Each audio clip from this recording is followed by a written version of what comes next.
بسم اللہ الرحمن الرحیم۔ السلام علیکم دوستو، قیامت کے دن تمام اولین اور آخرین کو جمع کیا جائے گا۔ وہ کس قدر ہولناک دن ہوگا، اس کی کیا کیفیت ہوگی۔ قرآن مجید میں بار بار اس کی منظرکشی کی گئی ہے۔ چنانچہ ایک حدیث میں جناب نبی کریم صلی اللہ علیہ وآلہ وسلم نے ارشاد فرمایا کہ جس حالت میں لوگ اپنی ماں کے پیٹ سے ننگے پیدا ہوتے ہیں، ایسے ہی میدان محشر میں جمع ہوں گے۔ حضرت عائشہ رضی اللہ تعالیٰ عنہا نے عرض کیا، رسول اللہ صلی اللہ علیہ وآلہ وسلم سب کے سامنے ننگا ہونے سے کیسے شرم آئے گی، ایک دوسرے کو دیکھیں گے۔ حضور صلی اللہ علیہ وآلہ وسلم نے ارشاد فرمایا، لوگ اس وقت اپنی اپنی مصیبت میں اس قدر گرفتار ہوں گے کہ ایک کو دوسرے کی طرف دیکھنے کی مہلت نہ ہوگی۔ سب کی آنکھیں اوپر کی طرف لگی ہوں گی۔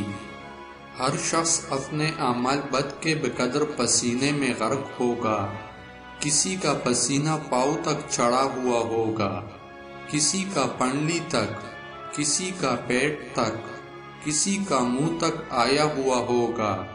اس وقت ہر شخص سے 4 چیزوں کا سوال ہوگا۔ نمبر 1، عمر کس کام میں ختم کی۔ نمبر 2، اور اللہ کے عطا کیے جسم کو کس کام میں لگایا۔ نمبر 3، دین کا جو علم حاصل کیا تھا اس پر کتنا عمل کیا۔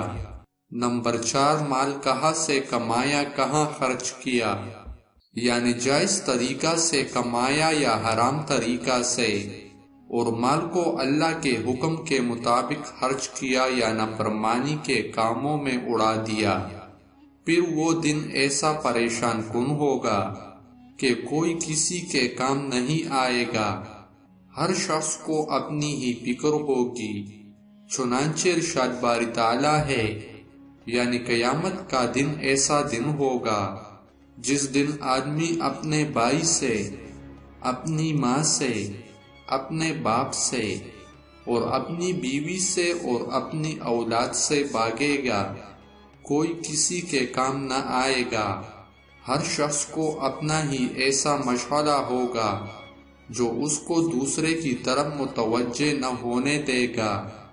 اور بھی بکثرت آیات میں انسان کو اس دن کے مصائب کی طرف توجہ دلائی گئی تاکہ انسان اس دن کے آنے سے پہلے ہی اس کے لیے تیاری کرے اور دنیا میں ایسے اعمال اختیار کرے کہ اللہ تعالیٰ کی رضا حاصل ہو۔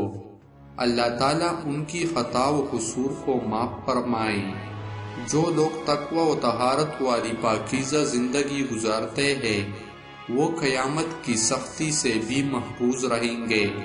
اللہ تعالیٰ ان کے ساتھ خاص اکرام و اعزاز کا معاملہ فرمائیں گے۔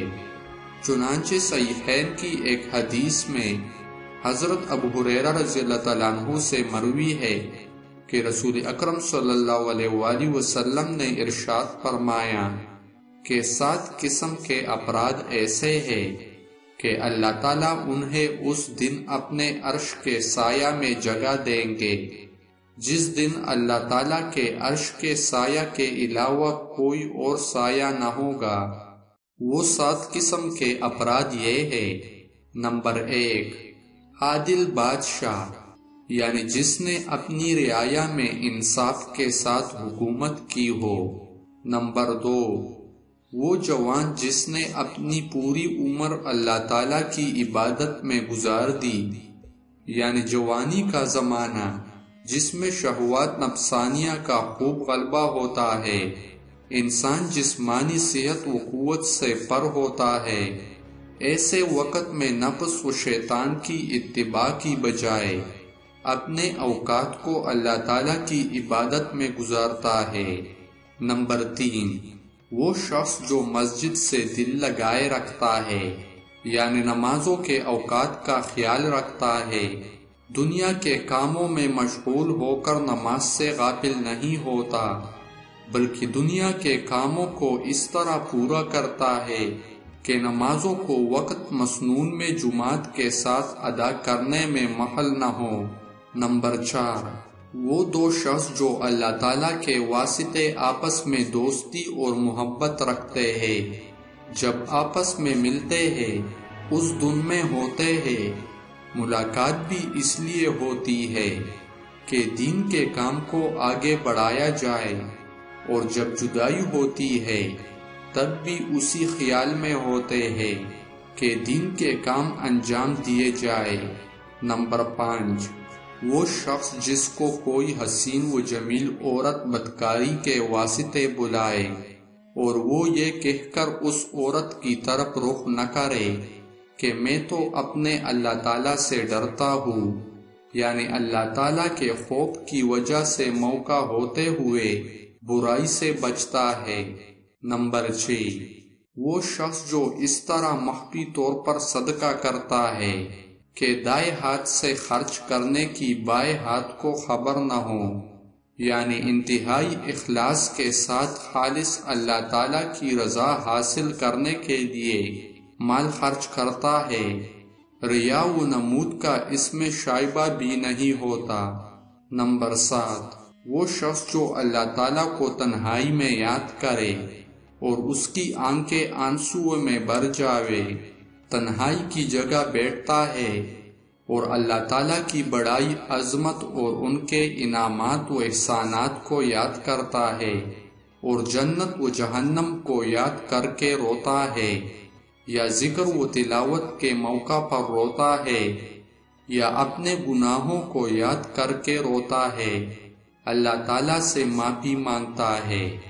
ان اعمال کے علاوہ کچھ اعمال پر بھی آپ صلی اللہ علیہ وآلہ وسلم نے عرش الہی کے نیچے جگہ ملنے کی خوشخبری دی ہے۔ اب ہمارے لیے یہ اعمال خیر کے دروازے کھولے ہوئے ہیں۔